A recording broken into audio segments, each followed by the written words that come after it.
What's going on, y'all? So, I wanted to do a little video on the scope I just bought. It's a Trijicon 4 by 32 power. It comes with a RMR Type 2 red dot sight. And just kind of do a little review and all that. So, as you can see, I've got it mounted to my AR-15, my Colt AR-15A4. And I gotta say that this thing is just like I remember them. When I was active duty, I had these and I used it in Afghanistan.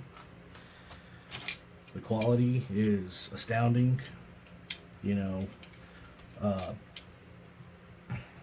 yeah, good, really good quality. It's really rugged. It's built like a beast. I remember I've dropped these a few times, just not on purpose, but accidentally, and it works like it should. It's made to be rugged, and it definitely did its job. But this particular one right here, I went with the uh, green illumination because I like it. I like it more compared to red. This one here is a dual illumination, so it's got a fiber optic, and it's also got tritium in there. So day or night, the reticle stays illuminated. Unless in certain situations it might go really really dim, but that would be more of a daytime situation. But anyway, the glass on it, I mean, it's extremely clear. Um, when you look through it, it's just like you're not even looking through glass. It's just like looking through with the naked eye. The reticle on it, I went with a crosshair style instead of the chevron. And let me see if I can set this up to where y'all can actually see it. Doing this with my phone, so bear with me. There we go. See if I can zoom on it a little bit. There we go. So you've got, if I can get her to clear up just a hair. Sorry. There we go. Well, that's a little better, but yeah, there. Oh, lens change. So there we go. Standard crosshair, and these things are good out to, without adjustment, 600 meters. So if I can get to focus again, sorry about that.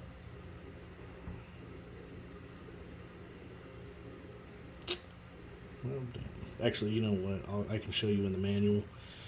But then you also have a red dot sight, and it's got my fingerprint on there. I accidentally touched it.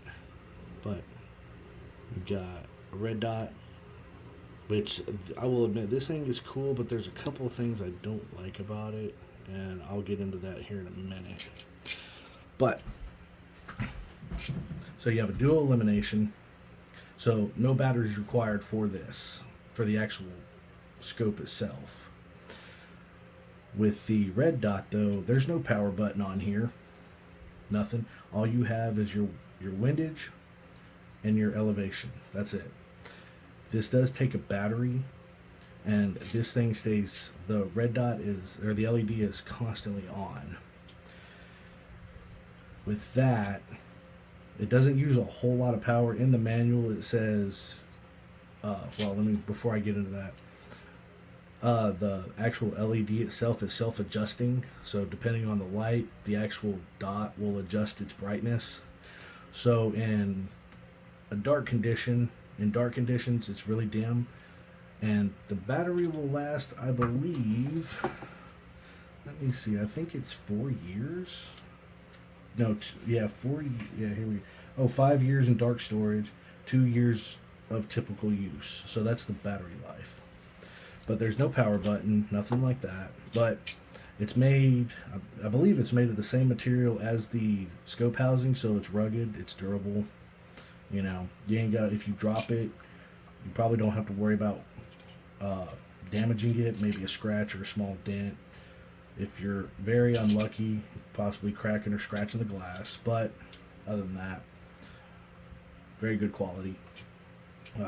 Like I said, aside from this, I used this in Afghanistan, and it was awesome.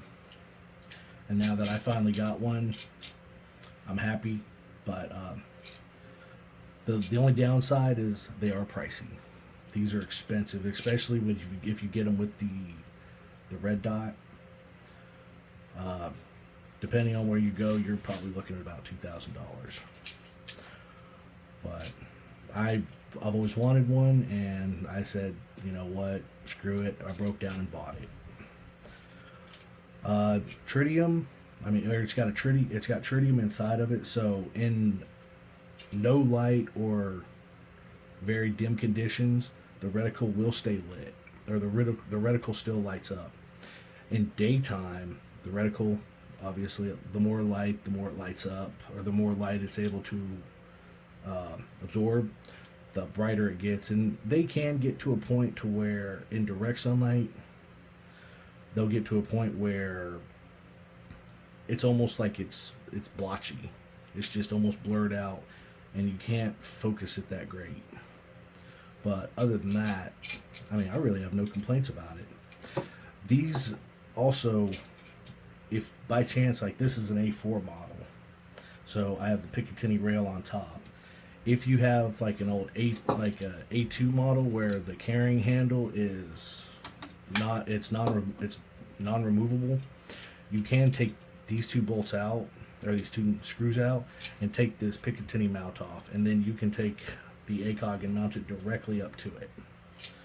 And as you can see, there is a hole there. Now, I'm not 100%, I haven't tested it out yet, but I get the feeling is when you mount that up, you can still use the iron sights or the acog. I haven't tested that one, it's just a little theory of mine. But really good stuff.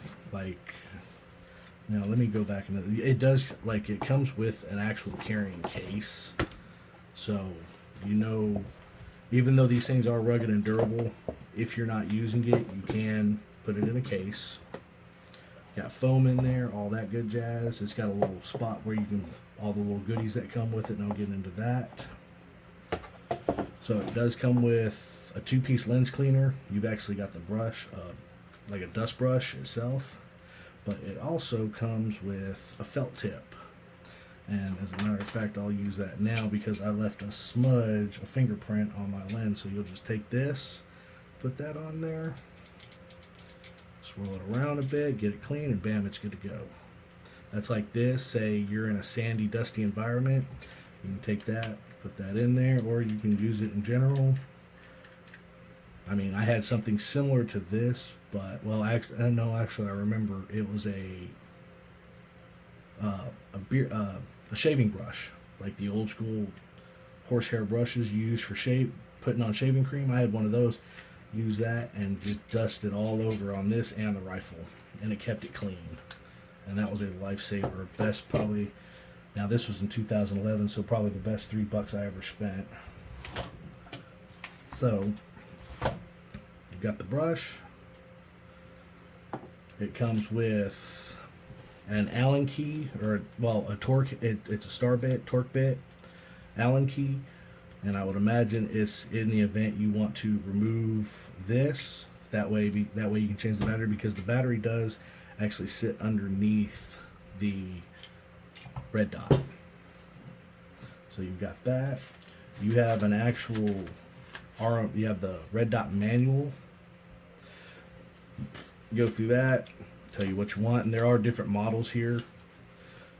Let me go back. Yeah, there's actually a spot for the battery is underneath it, and then you actually have the different models here. So mine's just the LED RMR, constantly on. It does minus, it's self-adjusting on the brightness. Then you have the adjustable LED RMR, similar to mine, but you can turn it on and off. And then you have the fiber optic one, which is, well, pretty self-explanatory. Then it just gives you some of the more basic information on it. You know, what things you can do, how to adjust the sights, and how much each click is. And then it comes with a product manual. So if you're interested in something else, that Trijicon has. It comes with that. Then we have the actual scope manual. There are different models out there, but it does kind of get into general with all of them. So they give you all your specs here. So length, eye relief, which is 1.5 inches. Field of view, which is 7 degrees, which field of view at 100 yards is 36.8 feet. So that's good. It's 2 clicks at 100 yards. Or yeah, if I'm right, I read 2 clicks is a 1/2 inch at 100 yards. But it also gets into the details of what's what. So you got your windage, elevation, your fiber optic, your objective lens, all that stuff. And then it also give you identification marks, serial numbers. And I didn't know this, and I never noticed it even on my old acog from the Army. On the very bottom of it, if you actually look through the scope, it actually tells you it's like a reticle identification, and mine actually says M4A1. So I never noticed that on the one I had, the one from the Army.